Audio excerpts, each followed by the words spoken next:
അങ്ങനെ വൈകുന്നേരത്തെ അടിച്ചു തുടക്കലെല്ലാം കഴിഞ്ഞിട്ട് ഞാൻ കുളിച്ച് വിളക്കത്തിച്ചു വരുമ്പോഴത്തേക്കും അജിയേട്ടൻ ചോളും പിന്നെ കാടക്കോഴിയും കൊണ്ടുവന്നിട്ടുണ്ട്. നവരാത്രി ആയതുകൊണ്ട് ഞാൻ ഇറച്ചിയും മീനൊന്നും കഴിക്കുന്നില്ല. അതിൻ്റെ ഇടയിൽ ഞാനൊരു ഗ്ലാസ് കാപ്പി ആക്കിയിട്ട് കുടിച്ചു.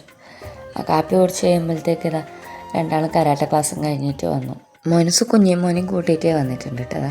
കുളിച്ച് വന്ന് തൊഴുത് കഴിഞ്ഞിട്ട് രണ്ടാളും ചായ കുടിക്കാനായിരുന്നു കേട്ടോ. ടി വി വെച്ചിട്ട് രണ്ടാൾ ചായ കുടിക്കാനിരിക്കും. എൻ്റെ കൂടെ കുഞ്ഞിമോനും ഉണ്ട് ചായ കുടിക്കാൻ വേണ്ടി.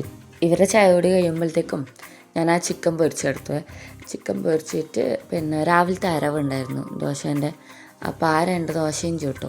അച്ഛനും മക്കളും ചോറ് കഴിക്കാനായിരുന്നു കേട്ടോ. അപ്പോഴത്തേക്കും ഞാൻ ഒരിക്കലും അവിൽ മിൽക്ക് ഉണ്ടാക്കി. ഇനിയാണ് നമുക്ക് നമ്മളെ കലാപരിപാടി തുടങ്ങേണ്ടത്. എത്ര പാത്രം നമ്മൾ അപ്പം കഴുകി വെച്ചാൽ ലാസ്റ്റ് ആകുമ്പോൾ കുറച്ച് പാത്രം ഉണ്ടാവും കേട്ടോ. അത് ഞാൻ ആദ്യം ഗ്യാസെല്ലാം തേച്ച് തുടച്ച് വെച്ചിട്ട് കഴിഞ്ഞ് പിന്നെ കൗണ്ടർ ടോപ്പ് തുടച്ചു. കൗണ്ടർ ടോപ്പും തുടച്ചിട്ട് അതെല്ലാം വൃത്തിയാക്കിയ ശേഷമാണ് ഞാൻ പാത്രം കഴുകാൻ നിൽക്കുന്നത് കേട്ടോ. എന്താ വെച്ചാൽ കൗണ്ടർ ടോപ്പ് വൃത്തിയായി കഴിഞ്ഞാൽ നമുക്ക് ആ പാത്രം കഴുകിയിട്ട് അവിടെ വെക്കാൻ പറ്റും.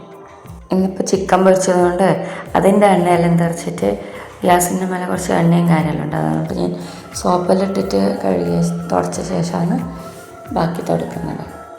അങ്ങനെ കൗണ്ടർ ടോപ്പെല്ലാം ക്ലീനാക്കി അതിനുശേഷം ഞാൻ പാത്രം കഴുകാൻ നിന്നു.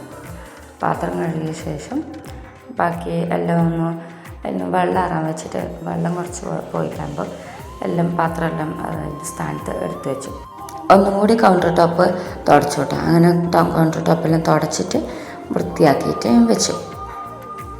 ഇപ്പം നല്ല ക്ലീൻ ആയല്ല. അത് കഴിഞ്ഞ് ഞാൻ മേലെ കഴുകിയിട്ട് വന്നു.